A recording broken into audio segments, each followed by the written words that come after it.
I had a terrifying encounter in the Appalachian Mountains and I'm looking for answers. Welcome back to Creepy Crochet and Creepypasta. Guys, this one is actually terrifying and his dog had a bad feeling before he did, so you know it's legit. Let's get into this story. Let me start by saying I have lived in the Appalachian Mountains all my life and have experienced a lot of strange things. My family was Irish and settled in West Virginia, but I currently live in the North Carolina portion of these wonderful mountains. That being said, I have learned a lot about what really lurks in these dark woods, but this was like nothing I had ever experienced before. It all began with my golden retriever Ozzy growling like I had never heard before. He literally never growls, so that had me already uncomfortable, but this growl was bone chilling. It was like he was getting ready to have to fight for his life or something. I took both him and my other dog out at around 11 p.m. and he would not leave my side. I noticed that my workshop door was open, so I walked down to close and lock it up. The entire time he was glued to my side. Ozzy also kept trying to get in between my legs, still growling, and all of his hair sticking straight up like a feral animal. The second I closed the door, all hell breaks loose in the woods. It sounded like 50 full-grown men had broke out into a full sprint, tearing through the woods.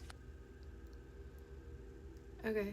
Trees were shaking and branches falling. In my life, I have never been that scared. Got back in the house before I shit my pants and I got my pistol and or mag light to figure out what the hell was out there. When the dog and I got back outside, we were surrounded by what sounded like people mumbling. It was everywhere. I shined the light all over the woods and couldn't see anything, but the sound was coming from all around. It sounded as if you got a gym full of people to baby mumble. You could almost make out words, that's why I don't think it was an animal. I almost immediately felt sick, like I was having a mix between a panic attack and the full swing of the flu. Back inside the house, it sounded like people were walking around all night. The windows were creaking and you could clearly hear the sound of shoes on gravel. The mumbling never stopped.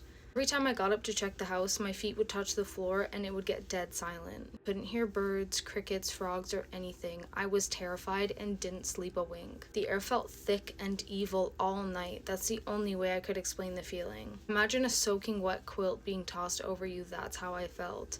I'm looking for any answers as to what this could be. This wasn't like the normal spooky stories my grandma and great uncles used to tell me. This one, like, guys, I don't know. Ta-da! It's Kirby! Kirby with little bat wings and bat ears. Anyways, y'all, let me know what you would have done in this situation and what you think it was that he experienced, and I will see you in the next video. Thank you for watching. Bye!